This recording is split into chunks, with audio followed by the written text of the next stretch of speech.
Okay, question 13 of this January 2015 EdXL IGCSE paper. In the past, this was obviously on the dual spec. The new specifications isn't on there, so people sitting dual award don't really need to worry about this question. People who are doing triple science or single biology GCSE on its own, this will be in your paper too. Nonetheless, you do still need to know about it if you're doing triple science, so let's look at what it is. Micropropagation can be used. So it tells us here, describe how the process of micropropagation can be used to produce plants with desirable characteristics. Fundamentally, this is a type of cloning. It's like a slightly fancier, more sterile technique of producing little cuttings from plants. So it's a multi-step process. We're just going to go through that process here. So first things first is you need to take cells or pieces of tissue, I suppose, from the meristem of a plant. And generally, if you're going to go to this effort, it's going to be a plant that has a particular characteristic that you want. Okay, these are known as X plants. Worth a mark for stating that. So these little kind of chunks of tissue or cells that you take are known as X plants. This has to be done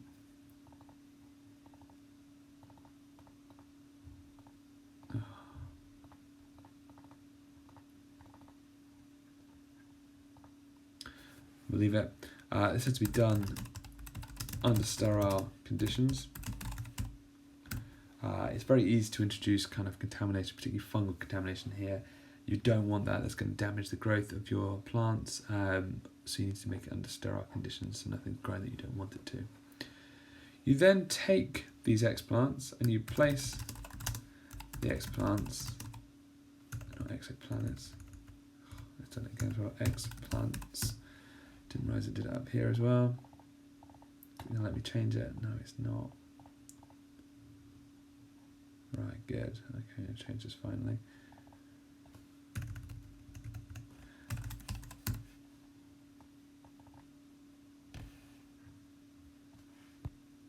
So we're going to place these X plants in an agar medium. It's a sort of jelly medium which contains nutrients for growth.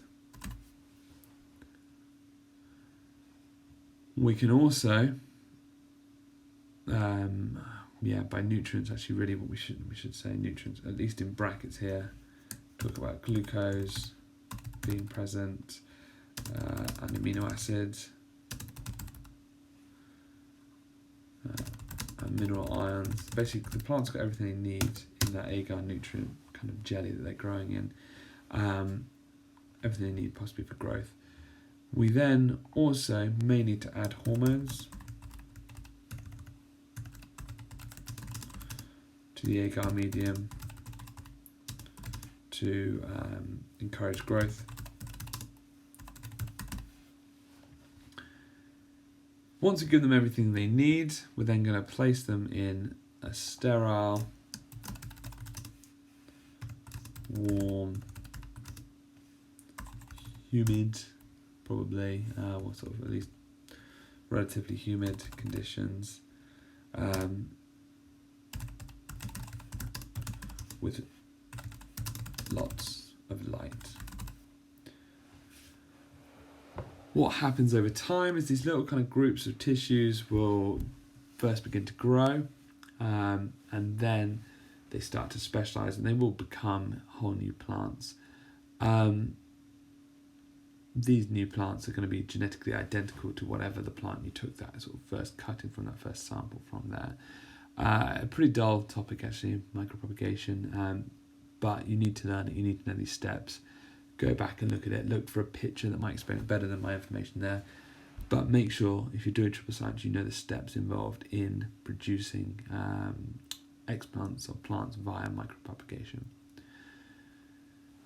To say plants can obviously also be produced from seeds, give two advantages using micropropagation rather than using seeds to produce plants with desirable characteristics. First things first is that it produces, and most importantly, genetically identical plants.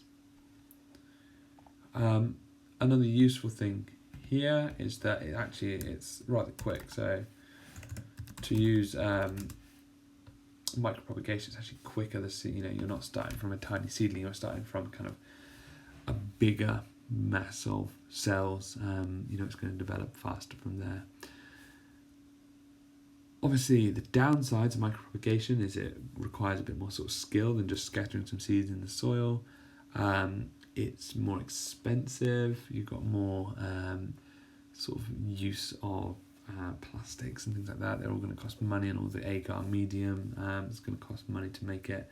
So there are downsides to it, but really you would only use it to produce a very sort of special, probably a genetically modified plant you've gone to the effort of creating to make more identical clones of it.